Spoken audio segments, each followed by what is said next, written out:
கார்த்திகை தீபம் சீரியல்ல என்ன நடக்குதுன்னு பார்க்கலாம். வாங்க வீடியோக்குள்ள போலாம். எப்பா கார்த்தி, எல்லாத்துக்கும் இந்த மாதிரி ஒரு சான்ஸ் அமையுதுப்பா. எனக்கெல்லாம் இந்த மாதிரி ஒரு சான்ஸ் அமைஞ்சிருந்தா நான் இந்நேரம் தேவசேனாவை கரெக்ட் பண்ணி கல்யாணம் பண்ணி இந்த கம்பெனிக்கே எம்டி ஆயிருப்பேன்னு சொல்றாங்க மாணிக்கம். என்னப்பா பொழைக்க தெரியாத ஆளா இருக்கே அப்படின்னு சொல்றாங்க மாணிக்கம். அண்ணே நீங்க இப்படி பேசுறத கொஞ்சம் நிறுத்திக்கோங்கிறாங்க கார்த்தி. எனக்கு ஏற்கனவே கல்யாணம் ஆயிடுச்சுங்கிறாங்க. எப்பா இது வரைக்கும் நீ என்கிட்ட சொல்லவே இல்லையேங்கிறாங்க மாணிக்கம். நீங்க கேட்கவே இல்லையே. எப்பா கேட்டதா இதெல்லாம் சொல்லுவியா? ஆமா, நீ எதுக்கு அவசரப்பட்டு கல்யாணம் பண்ணினேன்னு கேக்குறாங்க. இது என்னன்னே கேள்வி. வீட்டுல கல்யாணம் பண்ணி வச்சாங்க, நான் பண்ணிக்கிட்டேங்கிறாங்க. அவசரப்பட்டு கல்யாணம் பண்ணிக்கிட்டு தேவசேனாவை மிஸ் பண்ணிட்டியப்பாங்கிறாங்க மாணிக்கம். நான் ஒன்றும் யாரையும் மிஸ் பண்ணல, எல்லாம் கரெக்டாக தான் போயிட்டு இருக்குன்னு சொல்லிட்டு கார்த்தி அங்கே நிற்காம போயிடுறாங்க. அப்போ இந்த தேவசேனாவுக்கு இவன் பாகுபலி இல்லை, வேற ஏதோ தேவசேனாவுக்கு தான் பாகுபலி. எப்படி நான் கரெக்டாக கண்டுபிடிக்காம விட்டேன், இதில் மிஸ் பண்ணிட்டேனே அப்படின்னு மாணிக்கம் ஒரு நேரம் புலம்பிக்கிட்டு இருக்காரு. மீனாட்சியும் அபிராமியும் கோயிலுக்கு வந்திருக்காங்க. இந்த கோயில் ஏதோ விசேஷம்னு சொன்னீங்களே, அப்படி என்னத்தை விசேஷம்னு கேட்குறாங்க மீனாட்சி. கோயிலில் புடவைகள் சாத்துறதும் வழக்கம், அதே நேரத்தில் இந்த கோயிலில் புடவைகளை ஏலத்தில் விடுறதும் வழக்கம்.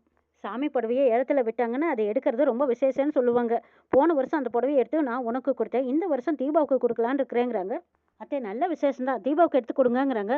ஆமாம், தீபாவுக்கு கொஞ்சம் நேரமும் சரி, காரில் ஆக்சிடென்ட் நடந்தது, மனக்குழப்பத்தில் நேற்று எதுவும் நடந்தது, எல்லாம் பார்க்கும்போது எனக்குள்ள மனசுக்குள்ள ஒரு பயம் வந்துருச்சு. அதனால தான் சாமி புடவையை ஏலத்தில் எடுத்து அவளுக்கு கொடுக்கலான்னு இருக்கிறேங்கிறாங்க அபிராமி.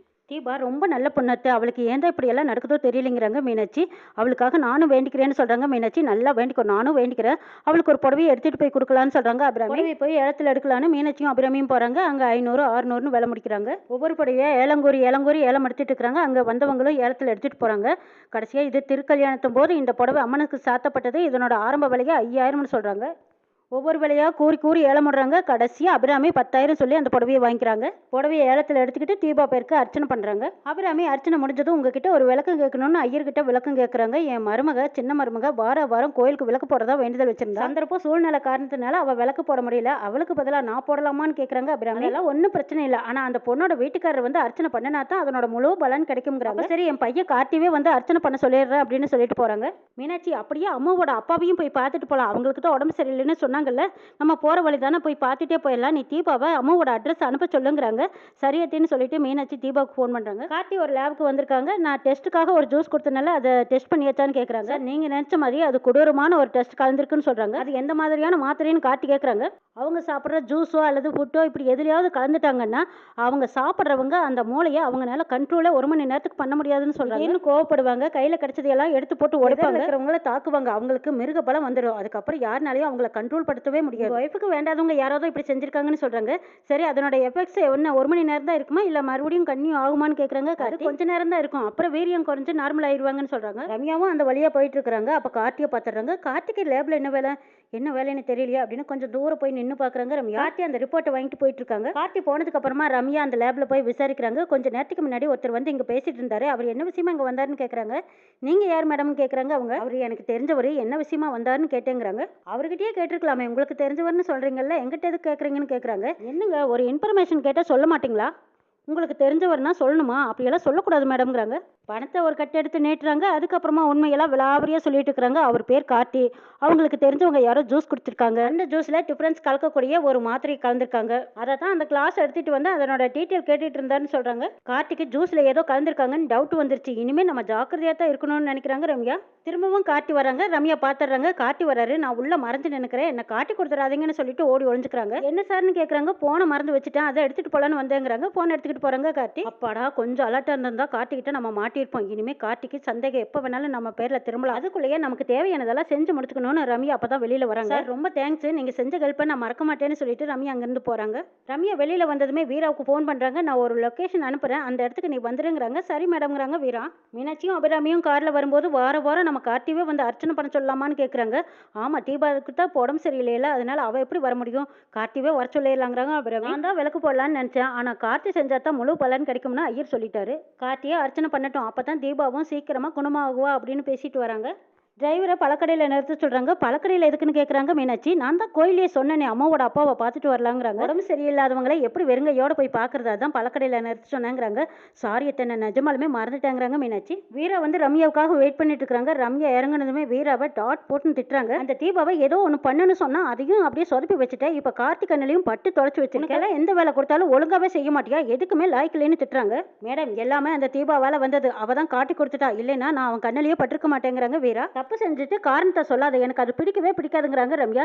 சாரி மேடம், எனக்கு இன்னொரு சான்ஸ் கொடுங்க, அந்த மாதிரி தப்பு நடக்காதுங்கிறாங்க வீரா. கண்டிப்பா தீபாவை முடிச்சு காட்டுறேங்கிறாங்க. ஆமா, வாய் கிளிய பேசு, ஆனா கொடுக்குற வேலையை மட்டும் கரெக்டா செஞ்சுடாது. கொடுத்த வேலையை கோட்டை விட்டுட்டு இன்னொரு சான்ஸ் கொடுத்தேன்னு வச்சுக்கோ, கடைசியில நான் தான் மாட்டிக்குவேங்கிறாங்க ரம்யா. இன்னொரு தடவை சான்ஸ் கொடுத்து பாருங்க, நீங்க தான் பெங்களூர் போறேன்னு சொன்னீங்கல்ல, நீங்க போயிட்டு வரதுக்குள்ளேயே அழகா ஸ்கெட்ச் போட்டு அந்த தீபாவை நான் முடிச்சு காட்டுறேன் பாருங்கிறாங்க. நீ என்ன சொன்னாலும் இனிமே நான் நம்ப தயாரா இல்லை. இந்த பணம் கொடுக்குறேன், நீ இதை வாங்கிக்கிட்டு வெளியூர் எங்கேயாவது ஓடி போயிருங்கிறாங்க. நான் சொல்ற வரைக்கும் இந்த பக்கமே தலை வச்சு படுக்க கூடாதுன்னு ஒரு கத்த பணத்தை எடுத்து கொடுக்குறாங்க ரம்யா. பணத்தையும் வாங்கிட்டு இங்கேயே எங்கேயாவது சுத்திக்கிட்டு இருந்தேன்னு வச்சுக்கோ, உன் உடம்புல உசுறு இருக்காது பாத்துக்கோங்கிறாங்க. இல்ல மேடம், நான் எங்கேயாவது வெளியில தலைமறைவா போயிடுறேன்னு சொல்லிட்டு அந்த வீரா போயிடுறாங்க. வீட்டுக்கு வந்து ரெஸ்ட் எடுத்துட்டு இருக்காங்க. அப்ப கார்த்திகோட வேலை செஞ்ச தொழிலாளி ஒருத்தர் வீட்டுக்கு வந்திருக்காங்க. மேடம், கேசவன் சார் கிட்ட என்ன வர சொன்னதா சொன்னாரு அப்படின்னு சொல்றாங்க. ஆமா, நான் தான் வர சொன்னேன். ஆமா, கார்த்திக் கொடுத்த மோதிரம் உங்ககிட்ட தானே இருக்குன்னு கேக்குறாங்க. ஆமா மேடம், என் பொண்ணோட படிப்பு செலவுக்காக என்ன வச்சுக்க சொல்லி கொடுத்தாருன்னு சொல்றாங்க. நான் கூட ஆரம்பத்துல நீங்க அன்பளிப்பா கொடுத்த மோதிரம்னு வேண்டான்னு தான் மேடம், இது படிப்பு விஷயம், மறுக்காம வாங்கிக்கோன்னு கட்டாயப்படுத்தி கொடுத்தாரு மேடம். எனக்கு உன்னோட விளக்கம் எல்லாம் தேவையில்லை. உன் பொண்ணோட ஸ்கூல் ஃபீஸ் எவ்வளவுன்னு கேக்குறாங்க. 40,000. பணத்தை நான் உனக்கு கொடுக்குறேன், மோதிரத்தை எனக்கு கொடுன்னு கேக்குறாங்க. எனக்கு பணம் வேண்டாம் மேடம், மோதிரத்தை வேணாலும் திருப்பி கொடுத்துட்றேன். மோதிரம் வேண்டான்னு தான் சொன்னேன். கார்த்திக் சார் தான் கட்டாயப்படுத்தி எனக்கு கொடுத்துட்டாரு மேடம். பயப்படுறேன், அந்த மோதிரத்தை கொடுத்துட்டு பணத்தை வாங்கிக்கோ, நான் உனக்கு ஒன்றும் செய்ய மாட்டேன்னு சொல்றாங்க. ரம்யா பணத்தை கொடுக்குறாங்க. அந்த நபர் வாங்குறதுக்கு தயங்குறாங்க. நான் உனக்கு ஒன்றும் செய்ய மாட்டேன், ஏன் வாங்குறதுக்கு தயங்குறேன், இந்த பணத்தை வாங்கிக்கோன்னு சொல்லி கொடுக்குறாங்க. சரி மேடம் அப்படின்னு சொல்லிட்டு அந்த நபரும் பணத்தை வாங்கிட்டு போயிடுறாங்க. ரம்யா மோதிரத்தையே உத்து உத்து பாக்குறாங்க. இது நான் உங்களுக்கு ஆசையா நான் பிரசன்ட் பண்ணது, இது அடுத்தவங்க கைக்கு போறதுக்கு விட்டுருவனா, அதுக்காகவா நான் இல்லாத பிறந்தனால அந்த நாள்னு சொல்லி கொண்டாடுன்னு. இது உங்க கைக்கு வந்த மோதிரம் எனக்கு பொக்கிஷ மாதிரி, இது எப்பவும் உங்க கையில தான் இருக்கணும்னு நினைச்சுக்கிட்டு ரம்யா அந்த மோதிரத்தை வச்சுக்கிறாங்க. மீனாட்சியும் அபிராமியும் கடைக்குள்ள இருந்து வெளியில வராங்க. மீனாட்சியா, தீபா கிட்ட அம்மாவோட அட்ரஸ் வாங்கிட்டியாங்கிறாங்க. அண்ணா நகர்லாம் அத்தை வீடு தீபா அனுப்பிச்சிட்டாங்கிறாங்க. மீனாட்சியும் அபிராமியும் பேசிட்டு வரும்போது வீரா தான் மோதிடுறாங்க. மோதினதுக்கு அப்புறமா மீனாட்சி சண்டை போடுறாங்க. ஏன்டா இப்படி வந்து மோதினேன்னு கேக்குறாங்க. மேடம், தெரியாம மோதிட்டேங்கிறாங்க. என்ன பார்த்தா தெரியாத மோதின மாதிரி தெரியலங்கிறாங்க. எரும மாடு கணக்கா மோதிட்டு தெரியாதுன்னு வேற சொல்லுவியா அப்படிங்கிறாங்க. உன்னால முடிஞ்சதா பாத்துக்கோங்கிறாங்க. என்ன மேல அடிச்சுட்டு திமிரா வேற பேசிட்டு இருக்கிற, உன்ன மாதிரி ஆளுங்களை எல்லாம் சும்மாவே விடக்கூடாது, போலீஸ்ல பிடிச்சு கொடுத்தா தான் சரியா வருங்கிறாங்க. ஆமா, இவன மாதிரி ஆளுங்களை எல்லாம் லாடம் கட்டினா தான் இவனோட திமிர் அடங்குங்கிறாங்க. மீனாட்சி, என்ன பொம்பளையாச்சேன்னு பேசாம பொறுத்து போனா, நீ என்ன ரொம்ப ஓவரா பேசிட்டே இருக்க அப்படின்னு சொல்லிட்டு கையை ஓங்குறாங்க அந்த வீரா. ரோட்டுக்கு அந்த பக்கம் சரவணன் போலீஸ் ஜீப்போட வந்து நிக்கிறாங்க. போலீஸ்னு சொன்னா பயந்துடுவாங்களா அப்படின்னு கிட்ட போறாங்க. என்னடா கையெல்லாம் வாங்குற, அடிச்சிடுவியான்னு மீனாட்சி கேக்குறாங்க. அடிச்சு தான் பாக்கட்டுமாங்கிறாங்க.